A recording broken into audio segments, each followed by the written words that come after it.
여태 네가 나를 위해주는 척 옆에서 이간질을 하고 있었구나. 이 여시 같은 기집애. 그동안 내가 너한테 속았던 거야. 너는 건드리면 안 되는 걸 건드렸어. 아니에요, 어머니. 전 아버님이 시킨 대로만 했을 뿐이라고요. 그동안 요리조리 말을 옮기며 박쥐같이 이간질을 하던 진나영은 결국 꼬리를 잡히게 되는데요. 구독과 좋아요를 눌러주시면 제가 영상을 만드는데 큰 힘이 됩니다. 진나영, 어디 네 능력 한번 보자. 2층 방을 아기방으로 만들겠다는 계획. 할 수 있겠지? 2층 방은 30년 전에 현성이 형 현우가 쓰던 방이다. 쓰는 사람도 없는데 알다시피 30년 동안 네 시어머니가 흔적을 끌어안고 사는 중이지. 네가 할 일은 그 방에서 단 한 개의 물건도 남기지 않고 이 집에서 치우는 거야. 내 말 알아듣겠지? 다시는 이 집에서 현우라는 이름이 나오는 일이 없게.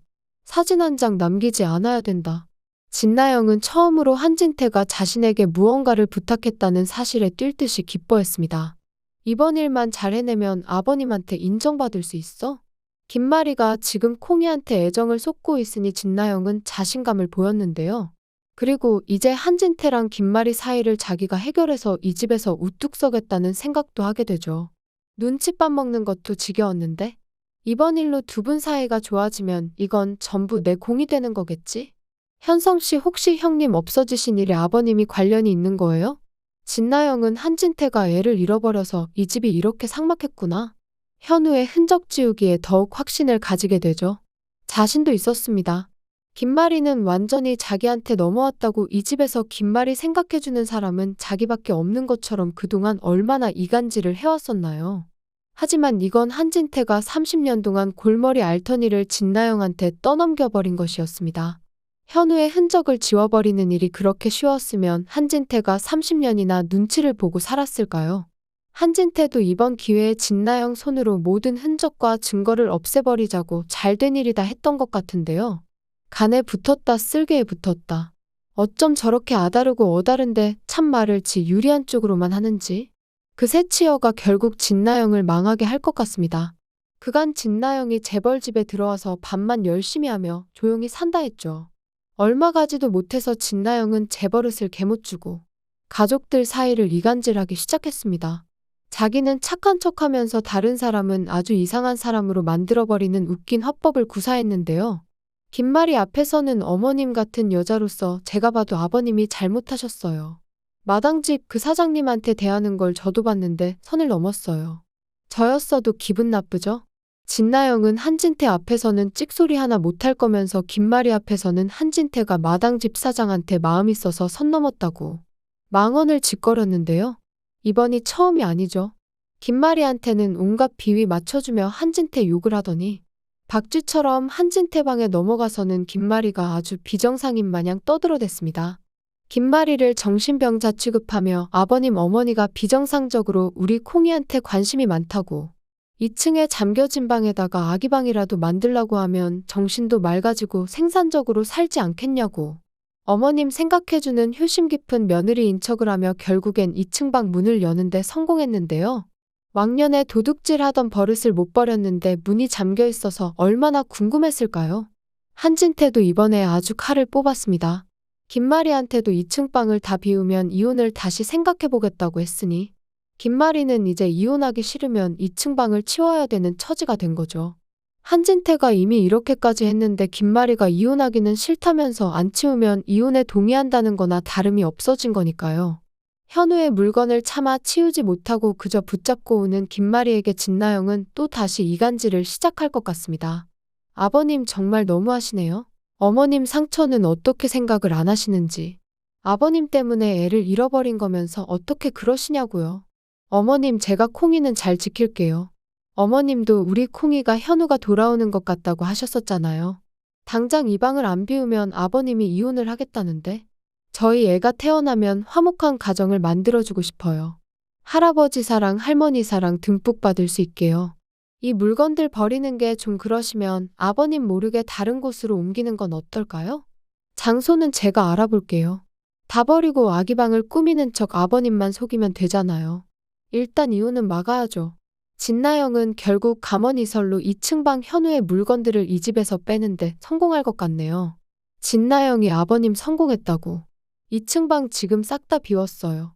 어머님한테는 아버님 모르게 버리는 척 하면서 집만 옮기는 척 하자고 했고, 지금 제가 아버님이 이야기해 두셨던데 물건들 다 옮겨놨어요. 하고 현우 사진 한 장 안 남게 완벽하게 아버님이 시키신 일 다 해냈다고 한진태에게 보고를 하게 되는데요. 하지만 한진태는 현우의 물건들을 그냥 내버려둘 생각이 없었습니다. 당장 다 불태워버려야죠. 지긋지긋한 저 물건들 때문에 30년을 내가 아주 치떨리게 살얼음판 속에서 살았다고. 싹 다 버려서 불태워버릴 것 같아요. 그리고 김마리는 뒤늦게 현우 물건을 뺀 걸 후회하고 진나영한테 다 어디다 옮겼냐고. 우리 현우 물건들 잘 있는지 확인해야겠다고 하다가 이 사건이 한진태와 진나영이 짜고 친 판이었다는 걸 알게 될 것 같습니다. 내 앞에서는 아버님이 문제라고 나를 생각해주는 척하면서 사실은 네가 한진태 부탁을 받고 2층 방문을 연 거였구나.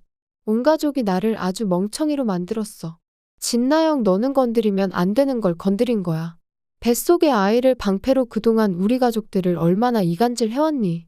한진태 앞에서는 내가 아주 정신이 이상한 여자인 것처럼 만들어놨더라?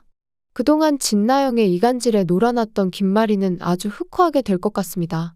사실 현성이 아이가 맞는지 아닌지도 모르는 애를 가지고 내가 미쳐서 저런 애 뱃속에 있는 애를 우리 현우가 돌아오는 거라고 했다니 아주 제정신을 차릴 것 같아요. 당장 꺼지라고. 애 낳으면 유전자 검사할 테니까. 그 전까지 꼴도 보기 싫으니 네 집으로 가서 잠자코 기다리라고. 쫓겨날 것 같습니다. 한현성도 진나영을 감싸주지 않을 것 같아요. 그동안 진수지를 아주 인성 파탄자 만들면서 없는 이야기를 지어내서 진나영이 이간질을 얼마나 해왔어요. 개소름 돋는다고. 안 그래도 진나영한테 관심이라고는 하나도 없는데 없는 정이 더 떨어지겠네요. 진나영은 결국 짐가방 하나 들고 소방 맞았다고 다시 본가에 눌러앉을 것 같습니다. 보는 사람만 속 터지죠.